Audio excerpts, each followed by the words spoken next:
Well, protesters are staging a 12-hour demonstration at the ICE processing center in Broadview today. We've been seeing their numbers grow this morning. Organizers say the site is wrongfully being used as a detention center instead. So Joni is joining us live now with more. Good morning, Joni.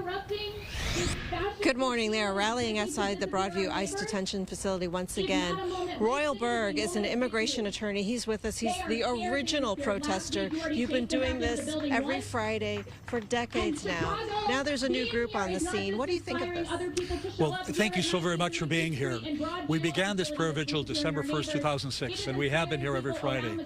I think what we're seeing here is energy and enthusiasm by people who care. People who want to speak out against this injustice that's happening. So we welcome them. And they are peacefully protesting in a nonviolent manner in the spirit of Gandhi, Martin Luther King Jr., Cesar Chavez, and John Lewis. I truly, truly admire what they're doing, and I thank you so much for being here. They brought attention to something you've known about for a long time, the conditions inside the facility, that people go in there and it's not known what happens except that they have to leave the state. I heard earlier a minister say that the people on the inside report they can hear what's going on out here. My understanding is they do hear us, and so that's why it's so very important that we are out here so they can hear us.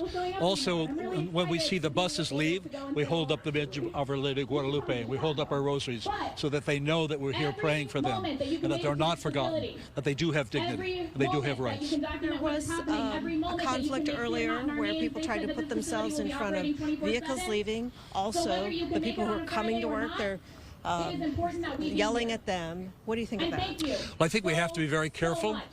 We have to make sure we don't engage in anything that's violent. We have the right to protest. So it's a very, very fine line.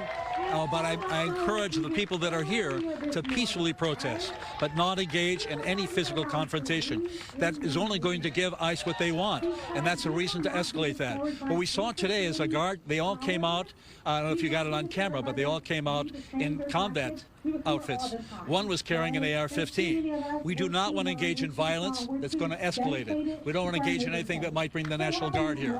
But we want our voices to be heard. We want to speak out against this injustice and let people know that this is wrong, what's happening here. We want the people on the inside to know that we care about them and they're not forgotten.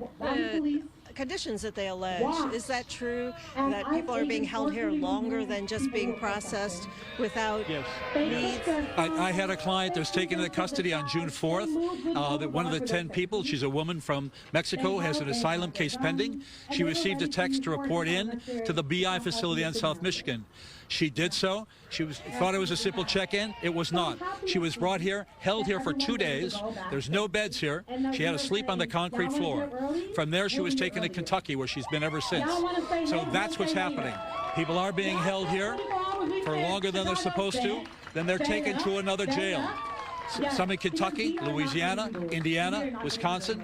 But the horrific conditions. Now, there have been a couple decisions, if I can talk about it very quickly. There was a decision last Friday by the Board of Immigration Appeals that says that the new interpretation of the law is anyone who came without permission has no right to bond.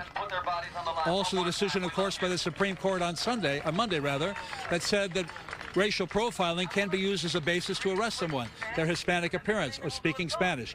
These are wrong decisions, and I encourage everyone to read the dissent of Justice Sotomayor and her dissent from that decision on Monday. All right, Royal Berg, thank you so much. Royal Berg told me about what happens here after they're processed, because this is a sanctuary policy.